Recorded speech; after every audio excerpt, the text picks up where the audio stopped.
Sir, मैं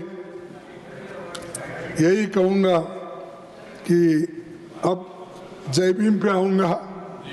तो जय भीम का तो आपको मालूम है, जो बाबा साहब अम्बेडकर ने इस देश के संविधान लिखा और गरीब लोगों के लिए उन्होंने बहुत अपनी श्रद्धा से काम किया। लेकिन ये हमेशा यहाँ उठता है साहब एक सवाल, बाबा साहब अम्बेडकर का अपमान तुमने किया और कांग्रेस वालों ने किया।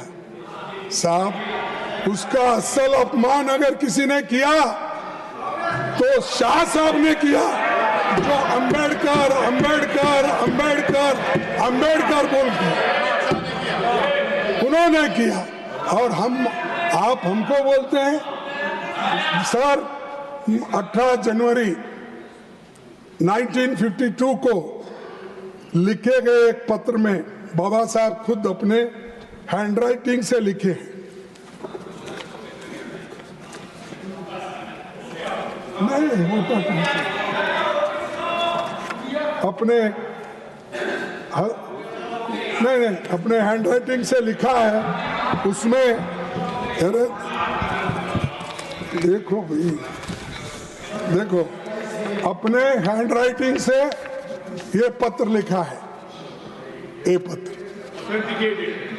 18/1/52 अपने दोस्त को कमलाकांत को उन्होंने पत्र लिखा और ये कहा उन्होंने कि मुझे जो हराया गए वो लोग कौन है।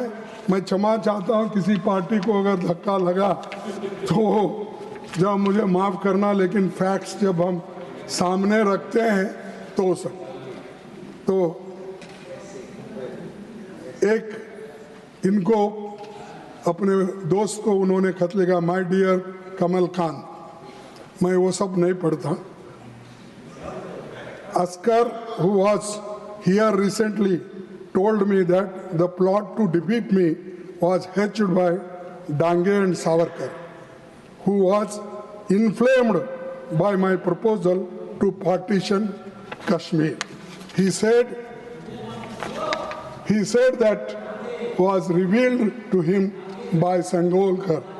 Whatever the cause, we must acknowledge the following facts. बाकी तो अरे सावरकर और डांगे ने उनको हराया और बोल रहा है कि कांग्रेस हराई।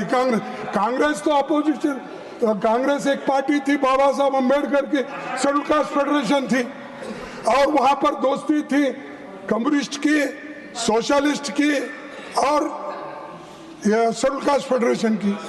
और शेड्यूल कास्ट फेडरेशन का कैंडिडेट बाबा साहब अम्बेडकर डिफीट होते हैं, डांगे इलेक्ट होते हैं और डांगे को इतने वोट मिलते हैं कि जो बाबा साहब अम्बेडकर, वो वोट अगर अम्बेडकर को मिलते उसमें से तो वो इलेक्ट होके आते, क्योंकि वो डबल मेंबर कॉन्स्टिट्यूंसी थी, डबल मेंबर कॉन्स्टिट्यूंसी।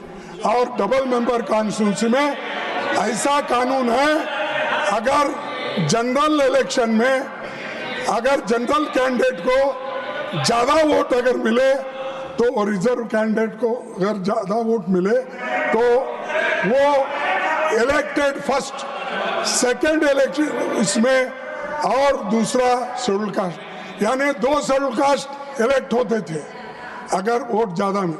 इसीलिए उन्होंने क्या किया कि अम्बेडकर को डालने के वोट उन्होंने डांगे को ही डाल दिया और एक कोई पार्टी का नेता है उसको दिया। ये कौन प्लॉट बनाए? ये सावरकर जी ने बनाया। अब पढ़ो, मालूम होता है आपको क्या है। सर, तो उसके बाद सर मैं वही मेरा अभी भी डिमांड है, तो आप मानते या न मानते वो बात और है, थोड़ा तो मानने का कोशिश कीजिए। 17 दिसंबर 1924 को गृह मंत्री अमित शाह ने कहा कि मैं अभी आपके सामने कहा अम्बेडकर अम्बेडकर अम्बेडकर अम्बेडकर, इतना नाम अगर भगवान का लेते तो 7 जन्मों तक स्वर्ग मिल जाता था। मैंने उसी, अगर ये मानसिकता है, ये बाबा साहब के बारे में उनका ये विचार है, तो मैं कंडेम करता हूं। Not only condemning, let him resign. उस पोस्ट में रहने के लायक नहीं है जो व्यक्ति दलितों का भगवान जिसको माना जाता है, इस देश के संविधान को जिसने बनाया, सबको समानता का हक दिया, सबको इक्वालिटी, लिबर्टी, फ्रेटर्निटी, ऐसे शब्दों का जो संविधान में डाल के सबको समानता का संदेश दिया, तो इसीलिए ये लोग, मैं आपको ये कहता हूं कि उनको तो रिजाइन करने की आवश्यकता। अरे पब्लिक डोमेन में जो है वही बोल रहा हूं मैं झूठ या असत्य बोलने नहीं जाऊंगा। सर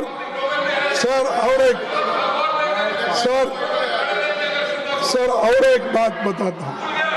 प्रोविजनल पार्लियामेंट में हिंदू कोड बिल पर डिबेट देखी, आपको समझ में आएगा। श्याम प्रसाद मुखर्जी ने बाबा साहब अम्बेडकर का अपमान किया था। क्या किया था कि उन्होंने ये बोला था हिंदू कोड बिल ये हमारे समाज के खिलाफ है, मनु के खिलाफ है, और औरतों के लिए, महिलाओं के लिए आप जो इसमें हिंदू कोड बिल में दिए, इसको हम कभी नहीं मानेंगे। ये कोड अपने पास रख लो, हो गए तो हम ऑनररी डिग्री देंगे आपको। ऐसी बात है बाबा साहब अम्बेडकर का। तब बाबा साहब अम्बेडकर ने उलट के कहा, तुम्हारी समझ कम है, तुम्हारी समझ कम है, तुम जो अल्कोहलिक लोगों के साथ फिरते हो वैसी तुम्हारी मानसिकता है, इसलिए मैं मानता नहीं। ये उन्होंने कहा था। ये बातचीत तुम डिबेट में पढ़ो ना भाई, कॉन्स्टिट्यूंट असेंबली के। तो इसीलिए सर उन्होंने, सभी लोग इन्होंने विरोध किया, फिर भी ये शुक्र है कि जवाहरलाल नेहरू जी ने उसको 4 पार्ट में, सर आपको तो मालूम है ना, हिंदू कोड बिल फिर 4 पार्ट में आया, 4 पार्ट में पास हुआ। वो पंडित जवाहरलाल नेहरू जी ने किया, और आज हमारे महिलाओं को और हर सिटीजन को उसका लाभ मिल रहा है।